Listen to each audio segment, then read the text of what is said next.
Hello and welcome to a new video. Today we're going to take a look at Quaquaval in the Fossil Cup. Fossil Cup is now available for you. This is also gameplay directly from it. No friendly bells anymore. We're going to have a lead of Ferrothorn running Thunder as well. Just have coverage for water type Pokemon, even though it seems a little bit weird. A lot of water type Pokemon are part steel/flying, so those types gonna get hit pretty hard by a move like Thunder. Anyway, our face up here is going to be Quaquaval being able to basically bait out Pokemon that are supposed to counter the Poliwrath is usually a very cool trait. Also, we have Wing Attack as a fast move, sadly non-step because it's the same typing as the Poliwrath, Water and Fighting type Pokemon, but we have Stab Close Combat, which you saw here already, is quite a strong move. You know what's also kind of strong? This Pokemon when it gets a community day, because as soon as you're gonna have Hydro Cannon on this Pokemon, you have Wing Attack, great fast move to generate energy. While it's not stab, it's still kinda decent, especially as a water type. Having this as an option to beat or like do more damage against the grass type Pokemon is going to be quite nice. But then you're going to have double stab of Hydro Cannon close combat, which seems ridiculous to me. So this Pokemon, definitely keep it for the future.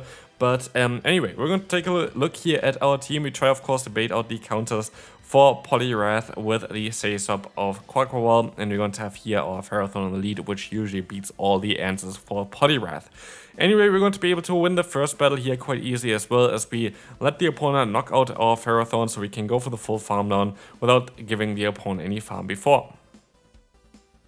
Next opponent, now let's take a look at what we're going to have here. We're going to have a Jellicent in the lead, a lovely lead for us. We're going to see the swap out now into the Berserker, which you can retaliate with the Poliwrath. As we have the normal variant of Poliwrath, we're going to have a little bit more bulk, so while I know it's going to be a Trailblaze, we also know that we're going to be able to swipe this one, go for the full counter down, and give them basically next to no farm on that Jellicent for the next matchup. So let's see what we can do here. We're going to be able to go for one Icy Wind, and here's one thing. I kind of want to play this one a little bit fancier, but as the opponent waits out the clock here, which is very smart, trying to wait out so basically they can swap out whenever they want afterwards. And so yeah, that's a very smart move because they would get hardwalled by the Ferrothorn. I tried to play it a little bit fancy and went into my Quaquaval here, expecting the opponent to swap out straight away. That did not work out. That was super unnecessary. What I expected here in the back was a Regiseal at this point, and I kind of wanted to keep as much energy as possible on my Quaquaval because I did not know how the matchup would go. In hindsight, that was a very silly play. Also, Lucario in the back is 20 times worse than the Regiseal would have been. And so, yeah, while we're gonna get some damage onto them here, I was just hoping that they are not running the Power Punch here at this point. Power Punch would be quite an awkward move. Of course, he has Power Punch, and so yeah, that was kind of a silly way of playing this battle. I could have played this most likely way better. The opponent played it really well here as well, also one of the Sharks faction. But yeah, we want to try our best here still. That didn't really work out for us, but we can now, after we got farmed down here, move on to the next opponent.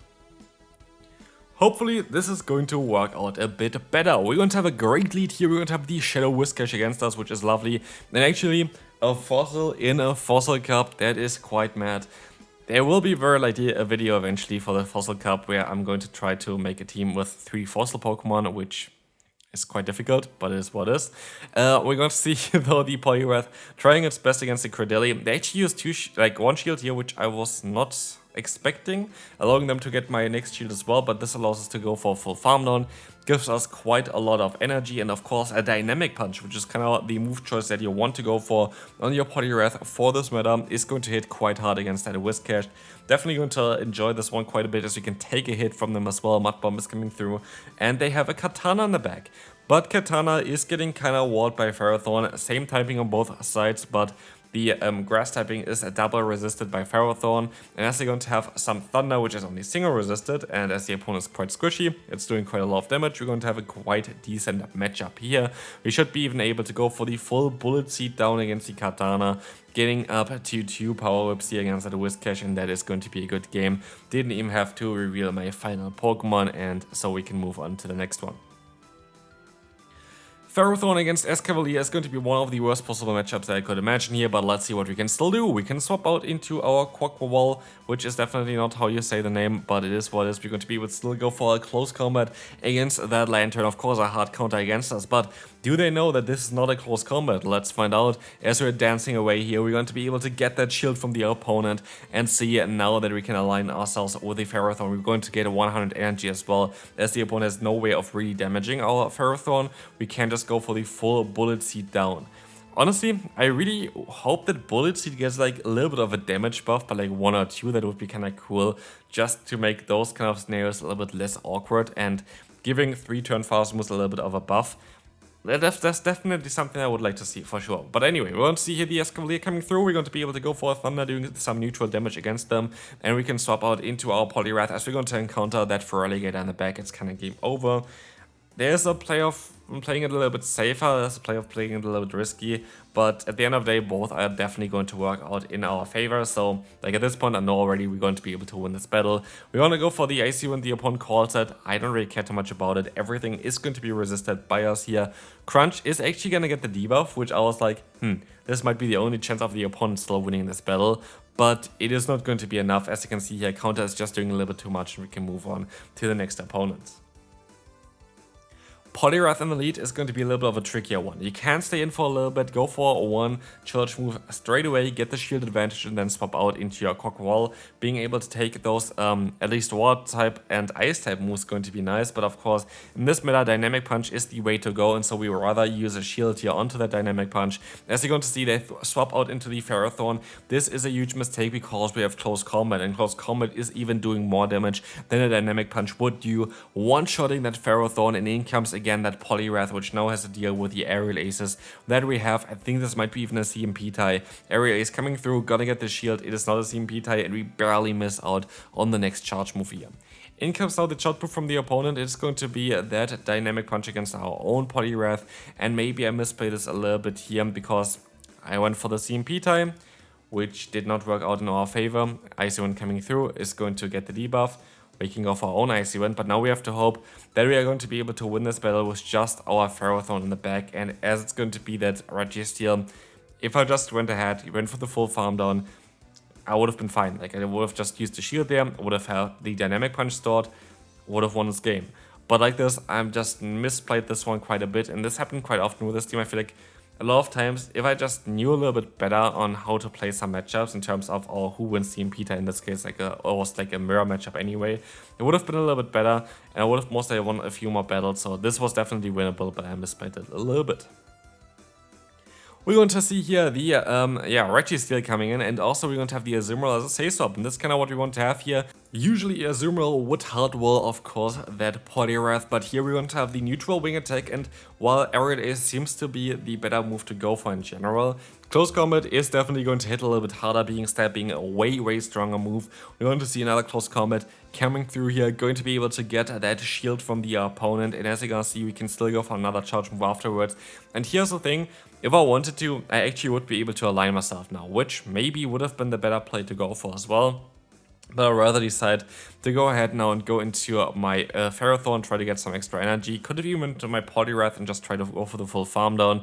In the end, we're going to have Poliwrath against Poliwrath, and again, here might be one of the issues that my Poliwrath just has a very good stat product, which means that the opponent is going to be able to usually win CMP ties, especially like against the shiny Pokemon. It's quite unlikely that they're going to have the perfect IVs.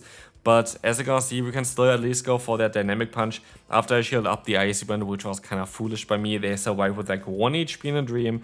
And with this game is kind of over. Dynamic Punch is going to knock me out, I want to say, but it's going to be just a squad. And so we try our best to swap out here, which we can do as we were debuffed. I want to hit with the full power of Dynamic Punch. Focus Blast coming through here as well. We can try to retaliate with that Thunder. And now one more Dynamic Punch should be all it takes to knock out this trash can. Honestly, I don't know, really, I feel like Fossil Cup would have been so much cooler if you allowed a few more types. Like, there are more fossils around than just like Rock, Steel, and Grass type Pokemon, but yeah, this was. It's actually not even Grass type Pokemon, it's just Water type Pokemon. But yeah, Grass type Pokemon, of course, would be also the Credilli, but you have Dragon type Pokemon, for example, that could have been allowed as well with the Tyrant. We had Ice type Pokemon already with the Amura. but yeah, none of them were really allowed, or like also we had like 2 flying type Pokemon already, and like this would have been kind of cool for those fossils as well, but I guess maybe it's like the theme itself that they want to go for like Steel, Rock, and Water. I don't know, like honestly, I just don't really know. Anyway, we're going to be able to go ahead and go for a Dynamic Punch here with that Poliwrath. Poliwrath is going to be able to do some nice damage against the Lantern, but yeah, while we can try to go for the full farmland, it does not really work out as they're going to have their own Poliwrath in the back. We are going to try and go ahead and swap out now back into our Quaquaval, trying our best to go ahead and go for that Aerial Ace in time, which is going to do super effective damage if the opponent is going to let the move go through, which they don't. They decide to use a shield, and because I was expecting them to outspeed me for the next charge move, I rather let the move go through here on the CMP tie, and now I can try and go for the best move that I can go for here, which is going to be that Icy Wind. They go for the Icy Wind. I want to go for the Power Whip, of course, which is going to be able to knock them out, and now it comes down to Lantern against our Ferrothorn. Can we still win this battle? It's going to be quite close. Can we survive a move here? We don't know, because the opponent forfeits. Honestly, shiny Magnezone as a shadow Pokemon looks so hilarious, because basically I feel like you barely would have seen the difference in this Pokemon if the middle eye would be also red. Like the middle eye is like the main difference, I feel like. Like I think it's a little bit brighter otherwise, but I don't know, like it's still a very cool shiny. Like I don't know, like it looks like a really cool shiny.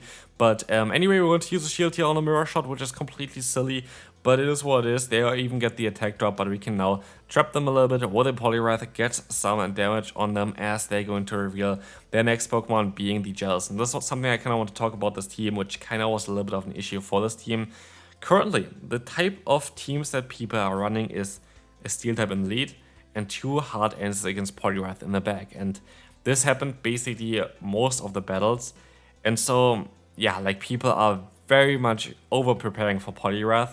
Poliwrath barely sees any play right now, which is kind of hilarious because it is by far the best Pokemon in this meta. But because everybody is just using hard counter to this, which you see already from this opponent, it is quite a difficult one to deal with here right now, but maybe in this battle we still have some chance of winning this one. It's going to be a little bit of a trickier one. But what we're going to see as well, the opponent got some energy already in this matchup, but it is not enough for an HS Madness. But they still go for a charge move here, which means it must be a Surf. And so what we decide to do is we're going to let the move go through. We are going to try our best to reach the next charge move, but this should also just be a Surf. I know they still have some energy stored on the other Pokemon, the Jellicent, so I have to be a little bit careful here. As they swap out onto the Jellicent, I can try to knock them out with that Aerial Ace doing some neutral damage. Going to be enough here as well, as I can go for close combat against them. This is going to do some like resisted damage, but look at this, it's doing quite a lot of damage of it, and so we can go for the full farmland to win the battle. Final one for the day, we're going to have the Pelipper in the lead, which is going to be a great matchup for our Ferrothorn. But it's kind of a guessing game. Do they go for the Weather Ball? Do they go for the Hurricane? We have to find out shortly here what they decide to do here. We should be able to still survive a one move at least from them, no matter what they're going to go for. It's sadly the Hurricane, and so I try my best to go for another Thunder, which does not work out at all. Anyway, we're going to try to still go for that one here, but they swap out into the Registeel. The Trash Can is back, but we can try to take advantage of this scenario here with our Poliwrath going for the full farm done. I actually decided to go against going for the Dynamic Punch, even though I might have been able to do that.